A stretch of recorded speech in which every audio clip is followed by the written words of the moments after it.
கல்வியே ஒருவனை பண்படுத்தும், மேம்படுத்தும், முன்னேற்றமடைய செய்யும் என்பதற்கு மாற்று கருத்து யாருக்கும் இருக்க வாய்ப்பில்லை. கடந்த காலங்களை காட்டிலும் தற்போதைய காலகட்டத்தில் கல்வியின் தேவை குறித்த விழிப்புணர்வு அதிகமாகவே ஏற்பட்டிருக்கின்றது. ஆனால் மாணவர்களிடையே ஏற்படும் கவன சிதறலும் கற்றல் குறைபாடுகளும் எண்ணற்ற மாணவர்களிடையே வயதுக்கு ஏற்ற கல்வி அறிவு கிடைக்காமல் செய்துவிடுகிறது. அதுவும் கொரோனா ஊரடங்கு காலத்தில் கிட்டத்தட்ட 2 வருடங்கள் பள்ளிக்கு போகாமலேயே, பாடங்கள் படிக்காமலேயே அடுத்தடுத்த வகுப்புகளை கடந்து விட்டனர். அதனால் அந்தந்த வகுப்புகளில் கற்க வேண்டிய பாடங்களையும் பெற வேண்டிய அறிவையும் மாணவர்கள் தவற விட்டுவிட்டனர் என்பது கசப்பான உண்மை. குறிப்பாக அரசு பள்ளி மாணவர்களிடையே ஏற்பட்ட கற்றல் இடைவெளியை எப்படி சரி செய்ய முடியும்? அதற்கான வழிமுறைகள் என்ன? மாணவர்களுக்கு விட்ட இடத்திலிருந்து மீண்டும் எப்படி அனைத்தையும் கற்பிப்பது போன்ற பல்வேறு கேள்விகளை கல்வியாளர்கள் எழுப்பத் தொடங்கினர்.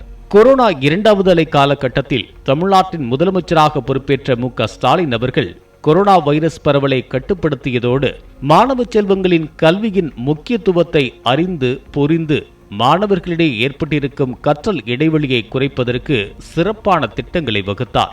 அப்படியானதொரு சிறப்பான திட்டமாக கடந்த ஓராண்டுக்கு மேலாக செயல்பட்டு வருகிறது இல்லம் தேடி கல்வி திட்டம். 2021ஆம் ஆண்டு அக்டோபர் 27ஆம் தேதி விழுப்புரம் மாவட்டம் மரக்காண வட்டம் முதலியார் குப்பத்தில் இல்லம் தேடி கல்வி திட்டத்தை தொடங்கி வைத்தார் முதலமைச்சர் மு.க.ஸ்டாலின் அவர்கள். 1ஆம் வகுப்பு முதல் 8ஆம் வகுப்பு வரை படிக்கும் அரசு பள்ளி மாணவர்களுக்கு அந்தந்த பகுதியைச் சேர்ந்த தன்னார்வலர்கள் மூலமாக பள்ளி நேரம் முடிந்த பிறகு மாலையில் 1 மணி நேரத்திலிருந்து 1½ மணி நேரம் வரை அவர்களுக்கான சிறப்பு பாடங்களை கற்பிக்கும் பயிற்சி அளிக்கப்படுகிறது. இந்த திட்டத்தின் மூலமாக 2 லட்சம் தன்னார்வலர்கள் 34 லட்சம் குழந்தைகளுக்கு மாலை நேரத்தில் கல்வி கற்பிக்கின்றனர். முதலில் 12 மாவட்டங்களில் தொடங்கப்பட்ட இந்த திட்டம் பின்னர் மாநிலம் முழுவதும் விரிவுபடுத்தப்பட்டது. வாசிப்பு பழக்கத்தை குழந்தைகளிடம் வளர்க்கும் நோக்கில் 1000 இல்லம் தேடி கல்வி மைய நூலகங்களும் தொடங்கப்பட்டன. இந்த திட்டத்திற்கு கிடைத்த வரவேற்பு காரணமாக 2022-23 நிதியாண்டில் மேலும் 6 மாதங்களுக்கு இந்த திட்டம் நீட்டிக்கப்பட்டுள்ளது. அனைத்து தரப்பு மாணவர்களும் பயன்பெறும் வகையில் முதலமைச்சர் தொடங்கி வைத்த இல்லம் தேடி கல்வி திட்டம் எப்படி செயல்பட்டு வருகிறது, மாணவர்கள் எந்த அளவிற்கு அதன் மூலம் பயன்பெற்றுள்ளனர் என்பதற்கான ஒரு சாட்சியமாகவும் உதாரணமாகவும் இருக்கின்றது நீலகிரி மாவட்டத்தில் உள்ள உப்பட்டி கிராமத்தில் செயல்பட்டு வரும் இல்லம் தேடி கல்வி குழு.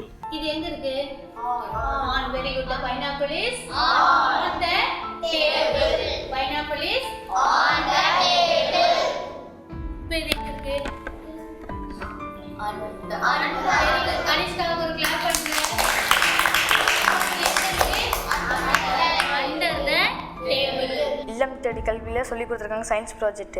இது வந்து மரம் வெட்டும், அடுத்தது வந்து மிக்சி. இல்லம் தேடி கல்விக்கு வரதுனால இவ்வளோ பொருள் நான் கண்டுபிடிச்சிருக்கேன். ஆடல் பாடல் விளையாட்டுகளின் மூலமாக மாணவர்களுக்கு பிடித்த மாதிரியான முறைகளை பின்பற்றி பாடங்கள் நடத்தப்படுவதால் மாணவர்கள் ஆர்வத்துடன் இல்லம் தேடி கல்வி வகுப்பிற்கு தேடி வருகின்றனர்.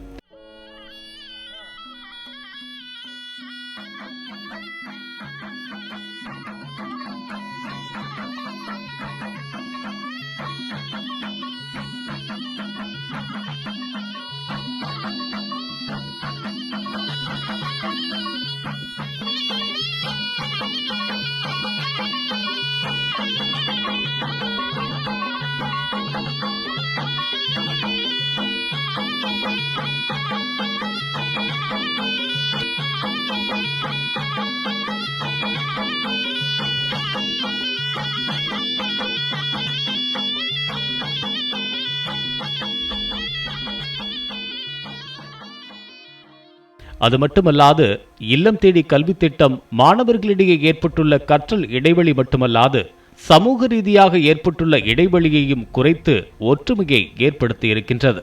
கும்பகோணம் மாவட்டம் கொரநாட்டு கருப்பூர் கிராமத்தில் செயல்பட்டு வரும் இல்லம் தேடி கல்விக்குழுவின் செயல்பாடுகளே அதற்கு சாட்சி.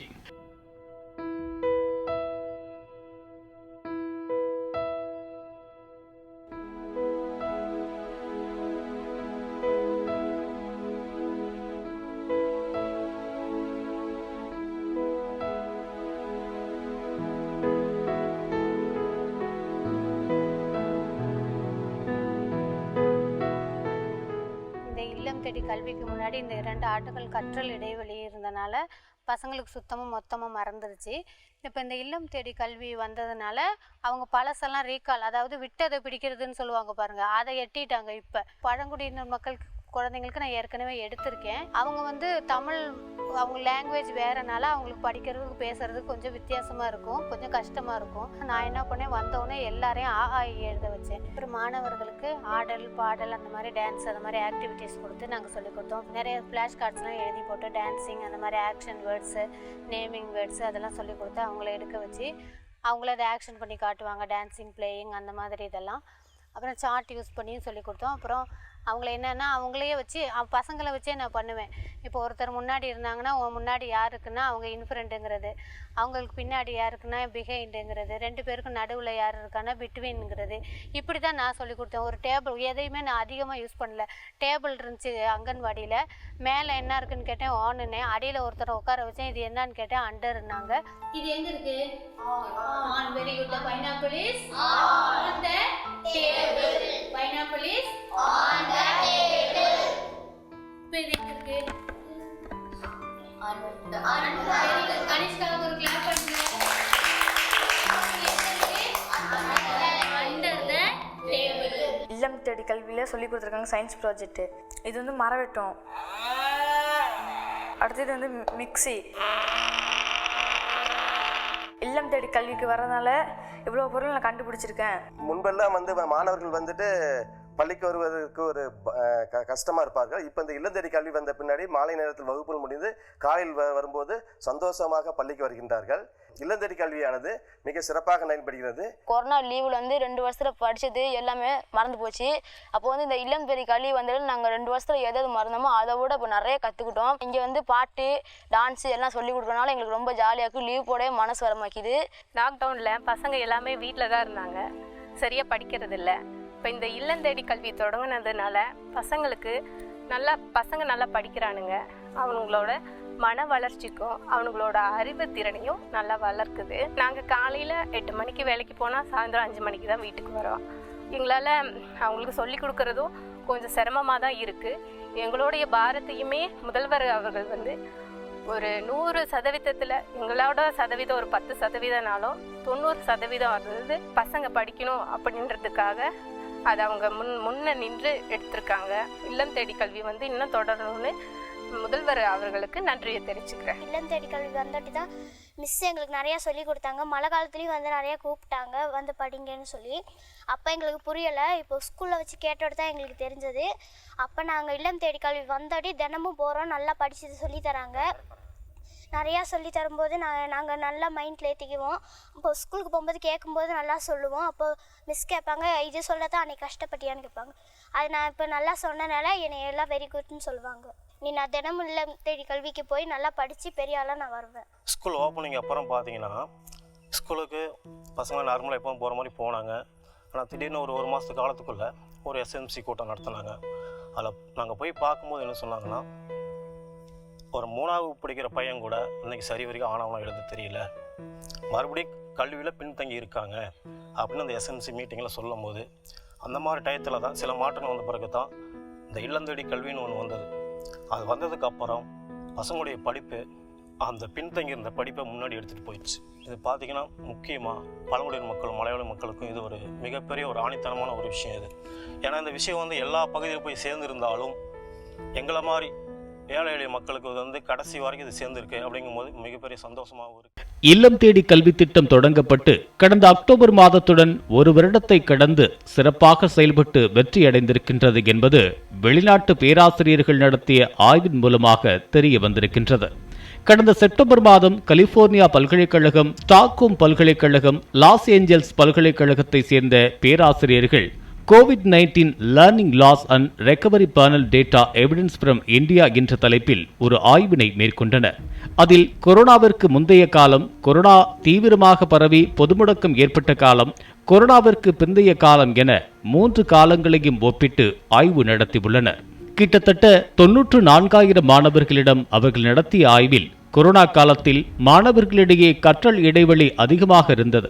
அரசு பள்ளிகள் திறக்கப்பட்டு இல்லம் தேடி கல்வி திட்டம் தொடங்கப்பட்ட 6 மாதத்தில் மாணவர்களிடையே கற்றல் இடைவெளி குறைந்து மிகப்பெரிய அளவில் முன்னேற்றம் ஏற்பட்டிருப்பதாக புள்ளி விவரங்களுடன் அவர்கள் ஆய்வறிக்கையில் தெரிவித்துள்ளனர். அது மட்டுமல்லாது இல்லம் தேடி கல்வி திட்டத்தை இந்தியாவில் உள்ள மற்ற மாநிலங்களும் பின்பற்றினால் மாணவர்களிடையே சிறப்பானதொரு முன்னேற்றம் ஏற்படும் என கருத்து தெரிவித்திருக்கின்றனர். கொரோனா காலத்தில் மாணவர்களுக்கு ஏற்பட்ட கற்றல் இடைவெளியை குறைக்கும் வகையில் முதலமைச்சர் தொடங்கி வைத்த இல்லம் தேடி கல்வி திட்டம் உலக அரங்கில் ஓர் முன்னோடி திட்டமாக மாறியிருக்கின்றது. என் அம்மாவை பார்த்து தான் இன்ஸ்பயர் ஆனேன். எங்கள் அம்மா அறிவொளி இயக்கத்தில் இருந்தாங்க. அப்போ என்னையும் சேர்த்து கூட்டிகிட்டு போவாங்க, என்ன பண்ணுவாங்க என்ன ஏதுன்னு எனக்கு பார்க்குறப்போ எனக்கும் அப்படி ஆசையாக இருக்கும். சின்ன வயசுலேயே நானும் சொல்லித்தரணும் அப்படின்னு சொல்லிட்டு ஒரு 4-5 சின்ன பசங்களை எல்லாரையும் சேர்த்து வச்சுக்கிட்டு நான் என்னவோ டீச்சர் மாதிரி நான் இமேஜினேஷன் பண்ணிக்கிட்டு நான் எல்லாம் சொல்லி தந்துகிட்டு இருப்பேன். ஃபஸ்ட்டு நாள் போய் வந்தப்போ எல்லா பசங்களும் வந்து ஃபுல்லாக நிறைஞ்சு இருந்தாங்க. எல்லாரையும் பார்க்குறதே சரி இவ்வளோ பேர் இருக்காங்களே, ரொம்பவே ஹாப்பியாக இருந்தேன் ஃபஸ்ட்டு நாள். அடுத்த நாள் நான் வந்து பார்க்கப்போ ஒரு 5 பேர் தான் என்னவோ வந்து உட்காந்துருந்தாங்க. என்னன்னு தெரியலை, ஒரு சமூகத்தை சேர்ந்த பசங்க மட்டும் எல்லாரும் வந்துகிட்டு இருந்தாங்க. அப்போ மற்ற பசங்க ஏன் வரல அப்படின்னு தெரிஞ்சுக்கணும்னு அவங்க வீட்டுக்கும் நான் போய் கேட்டேன். ஒரு அம்மா வந்து அவங்களோட குழந்தைக்கு வந்து ஃபஸ்ட்டு நான் போய் கேட்டப்போ யோசிச்சாங்க, என் பேர் எழுதிக்கோங்க அப்படின்னு சொல்லி அந்த பொண்ணு சொன்னா. அப்போ சரி நீயாவே எழுதலாமே அப்படின்னு சொல்லிட்டு அந்த பொண்ணோட கையை பிடிச்சி எழுதுனதும் அவங்க அம்மாவுக்கு சந்தோஷம் தாங்கலை. நான் அனுப்புறேன் அப்படின்னு சொல்லி அடுத்த நாள்லேருந்து அவங்களும் அனுப்ப ஆரம்பிச்சிட்டாங்க. எங்களெல்லாம் வேற ஆளாக தான் நினைப்பாங்க, யாரு கிட்ட உட்காந்து அதெல்லாம் சொல்லி கொடுக்க மாட்டாங்க, போக மாட்டாங்க. எங்களை வேற ஆளாக தான் பார்ப்பாங்க. எங்கள் பிள்ளைங்களை ஃபீஸ் கட்டி படிக்க வச்சா கூட எட்டக தான் உட்காந்துருங்க. போய் பார்த்தா மனசுக்கே ரொம்ப கஷ்டமாக போடும். அதனாலேயே நாங்கள் டியூஷனுக்கெல்லாம் அனுப்பாமல் இருந்தோம். அதுங்க ஸ்கூல் விட்டு வந்தால் வீட்டிலே தான் விளையாடுங்க, நாங்களாம் வியாபாரத்துக்கு போயிடுவோம். பிள்ளைங்களை கவனிச்சுக்கிறதுக்கெல்லாம் எங்களுக்கு ஆள் கிடையாது, நாங்கள் வியாபாரத்துக்கு போயிடுவோம். ஆனால் இப்போ வந்து இந்த இல்லம் தேடி கல்வி வந்ததுலேருந்து பிள்ளைங்க எல்லாம் படிக்குதுங்க, நல்லா இருக்குதுங்க. 2 வருஷம் ஸ்கூல் திறக்காததுக்கு இப்போ எல்லாம் ஃபுல்லாக படிக்குதுங்க, நல்லா படிக்குதுங்க. எல்லா சமுதாயமும் பிரிஞ்சு இருந்துச்சு, இந்த குழந்தைங்களால எல்லாம் சேர்ந்து படிக்குதுங்க. அது பார்க்க ரொம்ப சந்தோஷமா இருக்கு. யாருமே ஒரு இடத்துல உட்கார மாட்டாங்க, எல்லாருமே ஹைப்பராக தான் இருப்பாங்க. அப்போ அவங்களுக்கு ஏற்ற மாதிரி எல்லாமே வந்து ஓடுற கேம்ஸாவோ இல்லை ஏதாவது உட்காந்துருக்க இடத்துல எதுவுமே சொல்லித்தர போகிறது இல்லை. எல்லாமே ஓடிட்டு இருக்கிறதாவோ இல்லை டான்ஸ் ஆடுற மாதிரியாவோ அது மாதிரி நிறைய ஆக்டிவிட்டிஸ் மூலமாக தான் இவங்களுக்கு சொல்லித்தர முடிஞ்சிச்சு. என்னால் வேறு சமூகத்தை சேர்ந்த பசங்களும் வந்து வெளியே நின்று இந்த பசங்க செய்கிற ஆக்டிவிட்டீஸ் எல்லாம் பார்த்து வெளியிலேயே நின்று பார்ப்பாங்க. பார்த்துட்டு வீட்டுக்கு போய் என்னையும் கொண்டு போய் விடுங்கம்மா, நானும் போகணும் அப்படின்னு சொல்லிட்டு சொன்னதுக்கு அப்புறமா அவங்களும் கொண்டு வந்து விட ஆரம்பிச்சிட்டாங்க. இப்போ பசங்க எல்லாருமே ஒன்றா சேர்ந்து சந்தோஷமாக படிக்கிறாங்க. இங்கே நடக்கிறதெல்லாம் வந்து ஸ்கூலில் போய் சொல்லணுன்றதுக்காகவே ஸ்கூல் போகவும் ஆரம்பிச்சிட்டாங்க. லீவே போடுறதில்ல, ஒரு நாள் கூட லீவ் போடாமல் ஸ்கூலுக்கும் போவாங்க, எங்கேயும் கண்டினியூஸாக வருவாங்க. என் பேர் ஹரிஷ்குமார், நான் 1வது படிக்கிறேன். முதல்ல இங்கே வீட்டில் விடல, அப்புறம் அம்மா கிட்ட போய் கேட்டேன். இப்போ தான் கூப்பிட்டுட்டு வந்து சேர்த்தாங்க. அண்ணா அக்காவோட எல்லாம் சேர்ந்து விளையாடுறது ரொம்ப பிடிச்சிருக்கு, ஜாலியாக இருக்கு. லீவ் போடாமல் தினமும் வருவேன், ஜாலியாக இருக்கு. எங்கள் வீட்டில் யாருமே இல்லை, எங்கள் அப்பா அம்மா வேலைக்கு போயிடுவாங்க. இங்கே வந்தது எனக்கு ஜாலியாக இருக்கு. எனக்கு ஸ்கூலுக்கு போகிறதுக்கு ஜாலியாக இருக்குது, இங்கே வரத்துக்கும் ஜாலியாக இருக்குது. இல்லம் தேடி கல்வி வரத்துக்கு ரொம்ப பிடிச்சிருக்கு. இப்போ மாற்ற முடியலனாலும் இனி வருங்காலத்துலேயாவது அந்த பசங்க எல்லாரும் ஒன்றா இருப்பாங்கன்னு நம்புகிறேன்.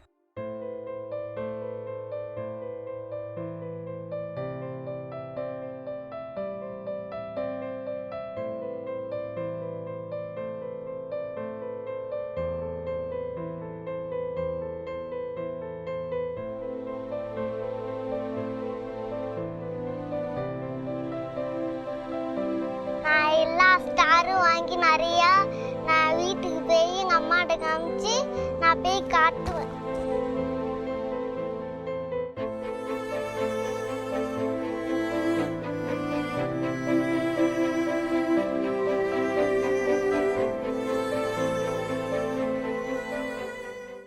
எண்ணும் எழுத்தும் தொலைநோக்கு பார்வை கொண்ட திட்டங்களை செயல்படுத்துவதில் திராவிட முன்னேற்றக் கழக அரசிற்கு நிகர் வேறு யாரும் இல்லை என்றே சொல்லலாம்.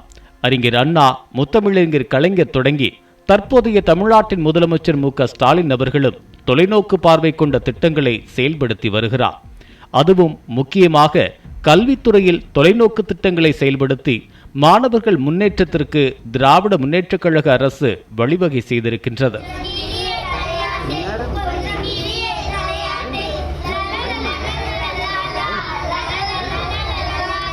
கல்வித்துறையில் வலுவான கட்டமைப்பை உருவாக்க வேண்டும் என்றால் அடிப்படை கல்வி தரமானதாக இருக்க வேண்டும்.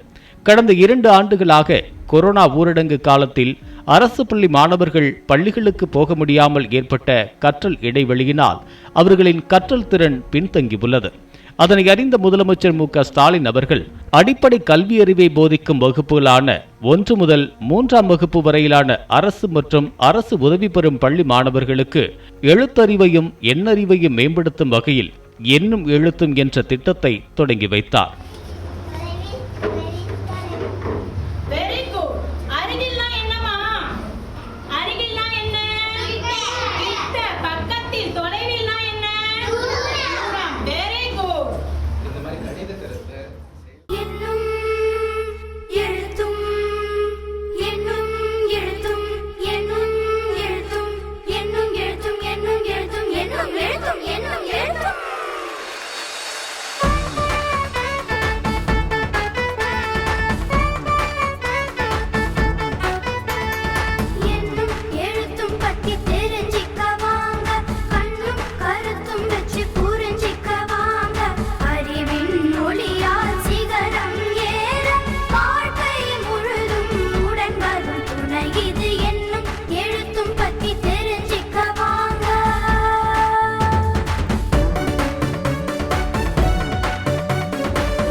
கடந்த ஜூன் 13ஆம் தேதி திருவள்ளூர் மாவட்டம் புழல் ஒன்றியத்தில் இருக்கும் அழிஞ்சிவாக்கம் ஊராட்சி ஒன்றிய நடுநிலைப் பள்ளியில் எண்ணும் எழுத்தும் திட்டத்தை தொடங்கி வைத்து அதற்கான காணொளி, செல்போன் செயலி, திட்டப்பாடல், ஆசிரியர் கையேடு, சான்றிதழ், கற்றல் கற்பித்தல் உபகரணங்கள், புத்தகங்கள் உள்ளிட்டவற்றை வெளியிட்டார்.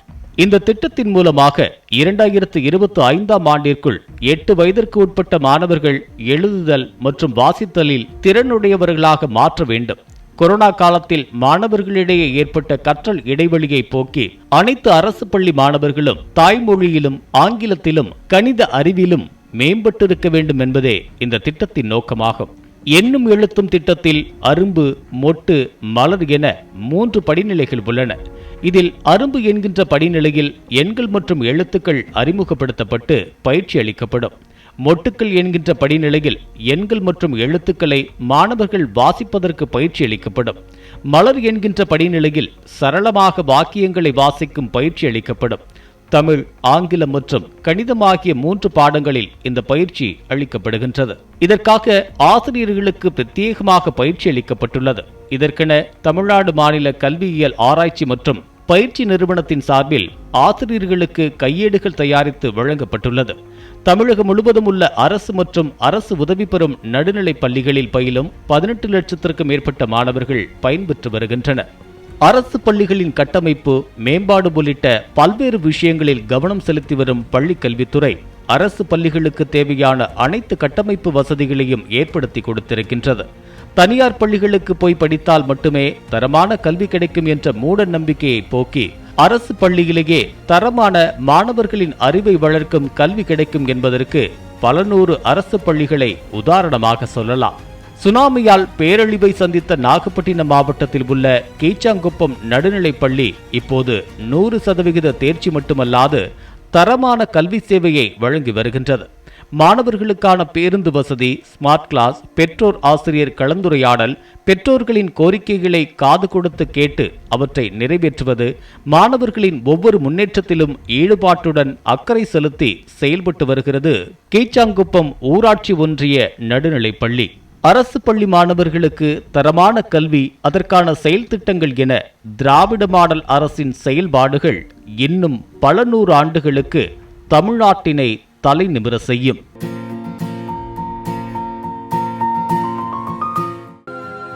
எங்களுக்கு இந்த பஸ் விட்டனால எங்களுக்கு ரொம்ப சந்தோஷம். பஸ் 9 மணிக்கு வரும், கரெக்டாக 9:30க்கு போகும். சாயங்காலம் கரெக்டாக 4 மணிக்கு வரும். நாங்கள் 4:30க்கெலாம் கரெக்டாக வீட்டுக்கு வந்துடும்.